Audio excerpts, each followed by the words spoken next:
दोस्तों नमस्कार, मैं हूं डॉक्टर प्रदीप प्रसन्न। आप सबका वेलकम है मेरे चैनल हिंदी की बिंदी पर।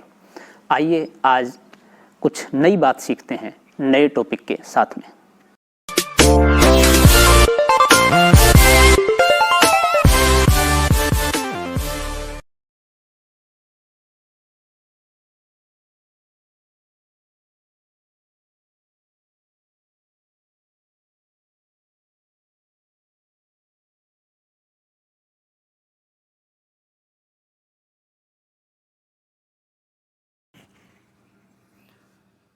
विद्यार्थियों, आज की वीडियो हम बना रहे हैं कक्षा 9 की हिंदी पाठ्यपुस्तक क्षितिज के पाठ 6 प्रेमचंद के फटे जूते, लेखक हरिशंकर परसाई।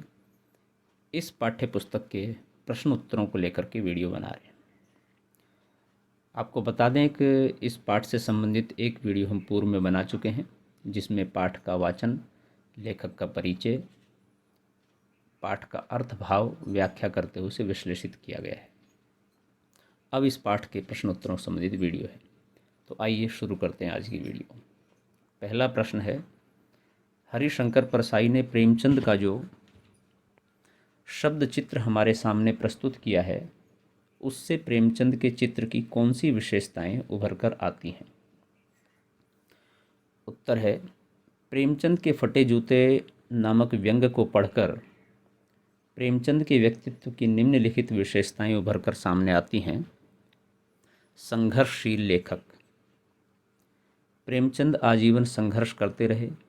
उन्होंने मार्ग में आने वाली चट्टानों को ठोकरें मारी, अगल बगल के रास्ते नहीं खोजे, समझौते नहीं किए। लेखक के शब्दों में, तुम किसी सख्त चीज़ को ठोकर मारते रहे हो, ठोकर मार मार कर अपना जूता फाड़ लिया। अपराजय व्यक्तित्व। प्रेमचंद का व्यक्तित्व अपराजय था। उन्होंने कष्ट सहकर भी कभी हार नहीं मानी। यदि वे मनचाहा परिवर्तन नहीं कर पाए तो कम से कम कमजोरियों पर हंसे तो सही। उन्होंने निराश हताश जीने की बजाय मुस्कान बनाए रखी। उनकी नज़रों में तीखा व्यंग्य और आत्मविश्वास था। लेखक के शब्दों में, यह कैसा आदमी है जो खुद तो फटे जूते पहनने फ़ोटो खिंचा रहा है पर किसी पर हंस भी रहा है।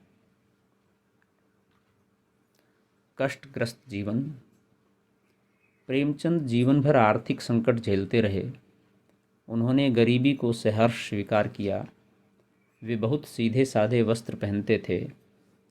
उनके पास पहनने को ठीक से जूते भी नहीं थे, फिर भी वे हीनता से पीड़ित नहीं थे। उन्होंने फ़ोटो खिंचवाने में भी अपनी सहजता बनाए रखी। सहजता, सरलता। प्रेमचंद अंदर बाहर से एक थे। लेखक के शब्दों में, इस आदमी की अलग अलग पोशाकें नहीं होंगी, इसमें पोशाकें बदलने का गुण नहीं है। मर्यादित जीवन।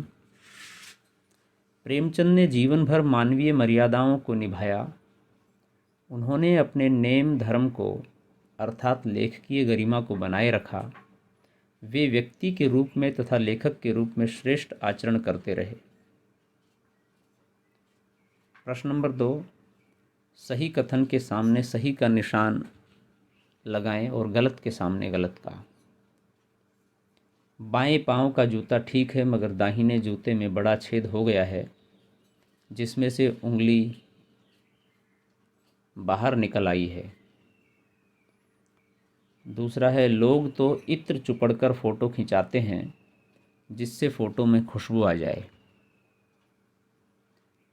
तीसरा है, तुम्हारी यह व्यंग्य मुस्कान मेरे हौसले बढ़ाती है। चौथा है, जिसे तुम घृणित समझते हो उसकी तरफ अंगूठे से इशारा करते हो। अब उत्तर है, पहला गलत है, दूसरा सही है, तीसरा गलत है, चौथा भी गलत है। प्रश्न नंबर अगला है, नीचे दी गई पंक्तियों में निहित व्यंग्य को स्पष्ट कीजिए। क है, जूता हमेशा टोपी से कीमती रहा है, अब तो जूते की कीमत और बढ़ गई है और एक जूते पर 2500 टोपियां न्यौछावर होती हैं। ख है तुम पर्दे का महत्व ही नहीं जानते, हम पर्दे पर कुर्बान हो रहे हैं। ग है जिसे तुम घृणित समझते हो उसकी तरफ हाथ की नहीं पाँव की उंगली से इशारा करते हो। कै का उत्तर जीवन में यह विडंबना है कि जिसका स्थान पाँव में है अर्थात नीचे है उसे अधिक महत्वपूर्ण माना जाता रहा है। जिसका स्थान ऊंचा है जो सिर पर बिठाने योग्य है उसे कम सम्मान मिलता रहा है। आजकल तो जूतों का अर्थात धनवानों का मान सम्मान और भी अधिक बढ़ गया है। एक धनवान पर 25 गुणी लोग न्योछावर होते हैं। गुणी लोग भी धनवानों की जी हुजूरी करते नजर आते हैं। ख का उत्तर है प्रेमचंद ने कभी पर्दे को अर्थात लुकाव छिपाव को महत्व नहीं दिया। उन्होंने वास्तविकता को कभी टांकने का प्रयत्न नहीं किया। वे इसी से संतुष्ट थे कि उनके पास छिपाने योग्य कुछ नहीं था। वे अंदर बाहर से एक थे, यहाँ तक कि उनका पहनावा भी अलग अलग न था। लेखक अपनी तथा अपने युग की मनोभावना पर व्यंग करता है कि हम पर्दा रखने को बड़ा गुण मानते हैं। जो व्यक्ति अपने कष्टों को छिपाकर समाज के सामने सुखी होने का ढोंग करता है, हम उसी को महान मानते हैं। जो अपने दोषों को छिपाकर स्वयं को महान सिद्ध करता है, हम उसी को श्रेष्ठ मानते हैं। ग का उत्तर है लेखक कहता है प्रेमचंद ने समाज में जिसे भी घृणा योग्य समझा उसकी ओर हाथ की उंगली से नहीं बल्कि अपने पाँव की उंगली से इशारा किया, अर्थात उसे अपनी ठोकरों पर रखा, अपने जूते की नोक पर रखा, उसके विरुद्ध संघर्ष किए रखा। प्रश्न नंबर 4 है पाठ में एक जगह पर लेखक सोचता है कि फ़ोटो खिंचाने की अगर यह पोशाक है तो पहनने की कैसी होगी, लेकिन अगले ही पल वह विचार बदलता है कि नहीं, इस आदमी की अलग अलग पोशाकें नहीं होंगी। आपके अनुसार इस संदर्भ में प्रेमचंद के बारे में लेखक के विचार बदलने की क्या वजह हो सकती हैं? उत्तर है मेरे विचार से प्रेमचंद के बारे में लेखक का विचार यह रहा होगा कि समाज की परंपरा सी है कि वह अच्छे अवसरों पर पहनने के लिए अपने वे कपड़े अलग रखता है जिन्हें वह अच्छा समझता है। प्रेमचंद के कपड़े ऐसे न थे जो फ़ोटो खिंचाने लायक होते। ऐसे में घर पहनने वाले कपड़े और भी खराब होते। लेखक को तुरंत ही ध्यान आता है कि प्रेमचंद सादगी पसंद और आडंबर तथा दिखावे से दूर रहने वाले व्यक्ति हैं। उनका रहन सहन दूसरों से अलग है, इसलिए उन्होंने टिप्पणी बदल दी। प्रश्न नंबर 5 है आपने यह व्यंग पढ़ा, इसे पढ़कर आपको लेखक की कौन सी बातें आकर्षित करती हैं? उत्तर है मुझे इस व्यंग की सबसे आकर्षक बात लगती है विस्तारण शैली। लेखक एक संदर्भ से दूसरे संदर्भ की ओर बढ़ता चला जाता है। वह बूंद में समुद्र खोजने का प्रयत्न करता है, जैसे बीज में से क्रमशः अंकुर का, फिर पल्लवन का, फिर पौधे और तने का तथा अंत में फूल फल का विकास होता चला जाता है। उसी प्रकार इस निबंध में प्रेमचंद के फटे जूते से बात शुरू होती है। वह बात खुलते खुलते प्रेमचंद के पूरे व्यक्तित्व को उद्घाटित कर देती है। बात से बात निकालने की यह व्यंग्य शैली बहुत आकर्षक बन पड़ी है। प्रश्न नंबर 6 है पाठ में टीले शब्द का प्रयोग किन संदर्भों को इंगित करने के लिए किया गया होगा? उत्तर है टीला शब्द राह आने वाली बाधा का प्रतीक है। जिस तरह चलते चलते रास्ते में टीला आ जाने पर व्यक्ति को उसे पार करने के लिए विशेष परिश्रम करते हुए सावधानी से आगे बढ़ना पड़ता है, उसी प्रकार सामाजिक विषमता, छुआछूत, गरीबी, निरक्षरता, अंधविश्वास आदि भी मनुष्य की उन्नति में बाधक बनती हैं। इन्हीं बुराइयों के संदर्भ में टीले शब्द का प्रयोग हुआ है। रचना और अभिव्यक्ति के प्रश्नों की बात करें तो 7वां प्रश्न है, प्रेमचंद के फटे जूते को आधार बनाकर परसाई जी ने यह व्यंग लिखा है। आप भी किसी व्यक्ति की पोशाक को आधार बनाकर एक व्यंग लिखिए।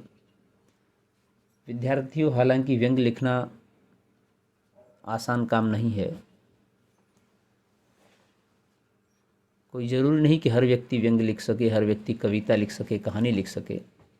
लेकिन फिर भी बता दूं, कविता कहानी थोड़ा सा आसान हो सकता है, व्यंग और ज़्यादा कठिन है। लेकिन फिर भी चूंकि एक प्रश्न पूछा गया है तो मैं आपके सामने उत्तर बता देता हूँ। आप यदि कर सकते हैं तो कोशिश ज़रूर कीजिएगा, लिख सकते हैं तो। मेरे हाथ में मेरे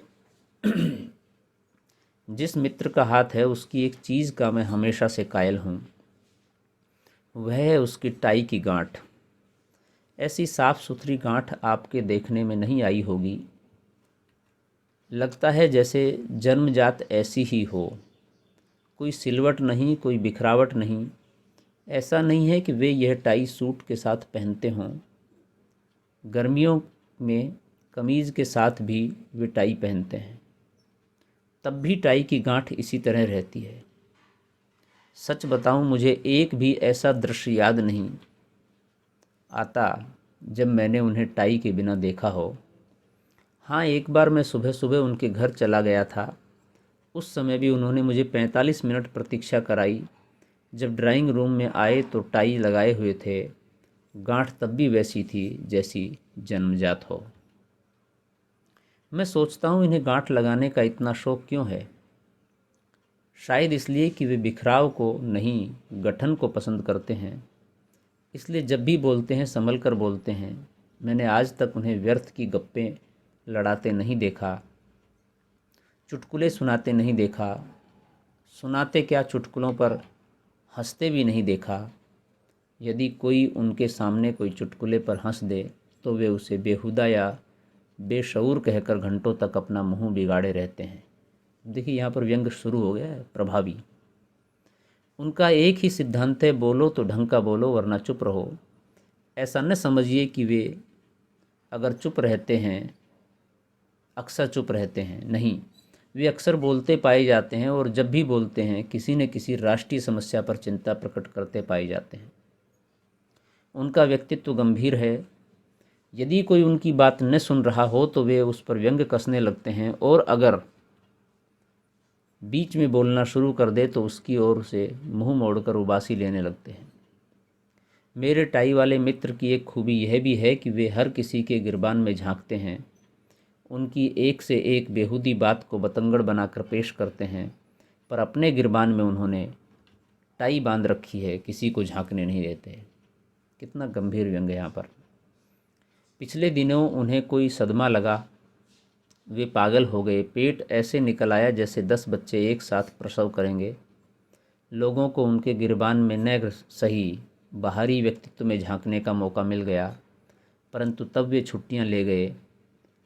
तब तक वापस नहीं आए जब तक उनकी देह वापस अपनी औकात पर न लौट आई हो, यानी कि सामान्य नहीं हो गए।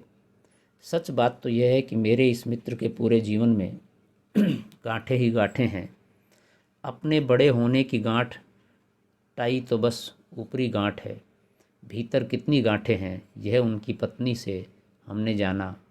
वे भी उनसे इतना डरती हैं जितना कि चपड़ासी साहब से। इसलिए बेचारी तभी हंसती है जब वे चाहते हैं। तो यहाँ एक व्यंग लेख, एक व्यंग संस्मरण एक तरह से हमने आपके सामने रखा। आप भी ऐसा ही लिख सकते हैं, प्रयास करेंगे तो जरूर लिखेंगे।